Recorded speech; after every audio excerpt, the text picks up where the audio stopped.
Hi guys, என்னோட பேர் காயத்ரி. வீட்டிலே எப்படி இட்லி பொடி பண்ணுறதுன்னு பார்க்க போகிறோம். ஒரு டம்ளர், அந்த டம்ளர் அளவு எல்லாமே எடுத்து வச்சுக்கிட்டோம். அதே அளவுலேயே எல்லாமே செய்யணும். ஃபஸ்ட்டு வந்து அந்த டம்ளர் அளவில் உளுந்து வந்து வறுத்து எடுத்து வச்சுக்கிட்டோம். வறுத்து ஒரு தட்டில் கொட்டி வச்சுக்கிட்டு, நெக்ஸ்ட்டு வந்து கடலைப்பயிறு கொட்டி வறுத்து எடுத்து வச்சுக்கணும். எல்லாமே வந்து கொஞ்சம் செவந்த உடனே செவக்கிற மாரி, ரொம்ப இது பண்ணாமல் கொஞ்சம் செவந்த உடனே எடுத்து கொட்டிக்கணும்.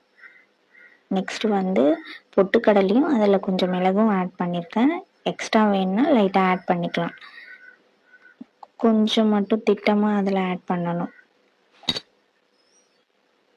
மிளகும் கொஞ்சம் சீரகமும் இது வந்து லைட்டாக ஆட் பண்ணணும். நெக்ஸ்ட்டு நம்ம மிளகாய் போடுவோம்.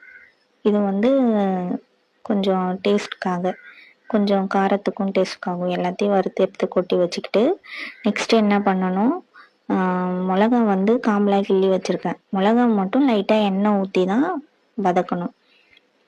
எல்லோரும் வந்து இட்லி பொடி பண்ணுவீங்க, தெரியாதவங்க இதை பார்த்து கற்றுக்கோங்க.